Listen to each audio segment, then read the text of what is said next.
जय श्री हरि विष्णु। पुरुषोत्तम मास महात्म्य अध्याय 8वां। सूत जी कहने लगे कि हे तपोधनो, भगवान विष्णु और श्री कृष्ण के वचन सुनकर नारद जी अत्यंत प्रसन्न हुए, परंतु फिर भी प्रश्न करने लगे। नारद जी कहने लगे, हे प्रभु लक्ष्मीपति, सब जब वैकुंठ को चले गए फिर क्या हुआ, वह सब कृपया करके मुझसे कहिए। हरि का वृत्तांत सबके लिए हितकारक है। ऐसे प्रश्न से प्रसन्न होकर श्री नारायण जगत को आनंद देने वाले वचन वाले श्री नारायण कहने लगे, हे नारद, जब लक्ष्मीपति वैकुंठ चले गए तो अधिक मास को अपने धाम में अपने पास बुलाया। वहाँ वैकुंठ में बसकर अधिक मास अत्यंत आनंद करने लगा और भगवान के साथ क्रीड़ा करने लगा। श्री कृष्ण ने मन से प्रसन्न होकर मल मास को 12 मासों में श्रेष्ठ कर दिया और सबका प्रिय बना दिया। इस प्रकार भक्त वत्सल भगवान युधिष्ठिर और द्रौपदी को कृपा से देखते हुए अर्जुन से बोले, हे राज सिंह, दुख में डूबे होने के कारण अपने तपोवन में आए पुरुषोत्तम का आदर नहीं किया और वृंदावन चंद्र का प्रिय मास आपके वन में रहने से अनजाने से चला गया। भय से दुखित मन वाले भीषण द्रोण भी नहीं जान पाए और भय के द्वेष से तुमने नहीं जाना।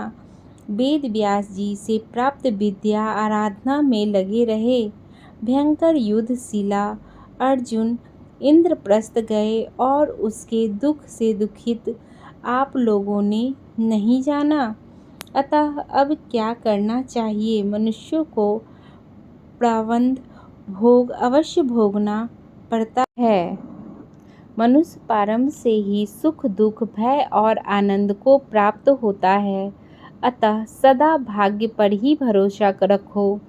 हे महाराज, जब अब आपके दुख का दूसरा कारण कहता हूँ, इतिहास पूर्वक इस कथा को अच्छी तरह श्रवण करो। कृष्ण कहने लगे, यह द्रौपदी पूर्व जन्म में महाभाग्यशाली ब्राह्मण की पुत्री थी। कुछ काल व्यतीत होने पर 12 वर्ष की हो गई। अपने पिता की यह एक ही पुत्री थी और बड़ी चतुर, गुणवती और सुंदर होने के कारण यह पिता को अत्यंत प्रिय थी। यह पड़ोसी सखियों का सुख दुख देखकर पुत्र पौत्र की इच्छा करने लगी और विचारने लगी कि ऐसे मेरे भी अच्छे गुण और भाग्य वाले पति और सुख देने वाले श्रेष्ठ पुत्र किस प्रकार उत्पन्न हो। परंतु प्रारब्ध ने तो पहले ही नाश कर दिया है। क्या करूं? क्या किसी मुनि के पास जाऊं या किसी तीर्थ में जाकर वहां रहूं? मेरा भाग्य कैसे सो गया है कि कोई मेरी इच्छा नहीं करता। बड़े आश्चर्य की बात है कि मेरे भाग्य से मेरा पंडित पिता भी मूढ़ हो गया है। विवाह काल प्राप्त होने पर भी मुझे अच्छे वर को नहीं सौंपता। पति के दुख की पीड़ा तथा कुंवारी में स्वामी का सुख ऐसा जैसा मेरी सखियां जानती है मैं नहीं जानती। ऐसे आकुल तथा व्याकुल वाले की चिंता से मेरा भाग्यवती माता पहले ही मर गई। शोक और मोह की तरंगों से पीड़ित कन्या का पिता यह मेधावी ऋषिराज भी पृथ्वी में विचरने लगा, पर कन्यादान के निर्मित जोड़ी का वर ढूंढने पर नहीं मिलने से अपने मनोरथ में निराश हो गया। पुत्री के और उसके अपने दुर्भाग्य से उसको दारुण तीव्र ज्वर हो गया। तब वह ऋषिराज सब शरीर में अतिशूल होने के कारण व्याकुल हो गया और श्वास प्रश्वास से युक्त होकर लौटता गिरता घर आकर पृथ्वी पर गिर पड़ा। जैसे मदिरा पान करने से मूर्छित होकर प्राप्त हो जाता है और अपनी पुत्री का स्मरण किया। जब तक पुत्री भय से व्याकुल होकर अपने पिता के पास आई, तब तक वह मरने के लिए सदृश हो गया। देवयोग के से अकस्मात कांपता हुआ और कन्यादान के प्रसंग से उठे हुए महोत्सव से रहित बोर पूर्व काल के लिए गृहस्थी धर्मों से रहित होकर संसार की वासना को छोड़कर हरि में मन को लगाता वह मेधावी ऋषिराज श्री हरि पुरुषोत्तम को स्मरण करने लगा। हे श्री कृष्ण, हे गोविंद, हे हरे, हे मुरारी, हे राधेश, हे दामोदर, हे दीनानाथ, हे ऋषिकेश, आपको नमस्कार करता हूँ। आप मेरी इस संसार रूपी समुद्र से रक्षा करिए।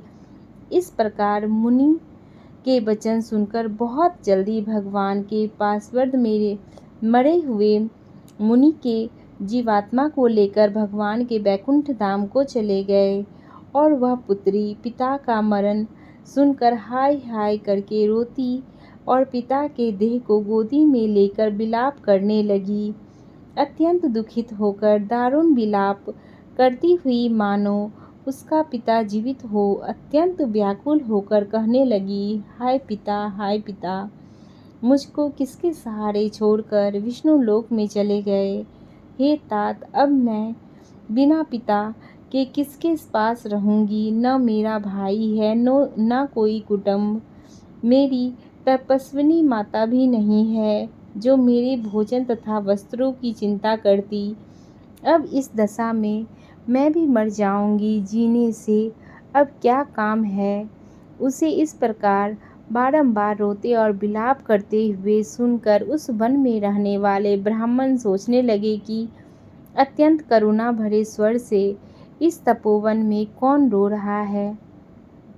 फिर तपस्विनी मेधावी ऋषि की पुत्री का रोना निश्चय करके वहां पहुँचे और वहां पुत्री की गोद में मरे हुए मुनि को देखकर वन में रहने वाले मुनि ऋषि भी रोने लगे और पुत्री की गोद से मेधावी ऋषि की लाश को लेकर शमशान घाट में लेकर जाकर उनका अंतिम संस्कार कर दिया और कन्या को समझाकर सब अपने अपने घरों को चले गए।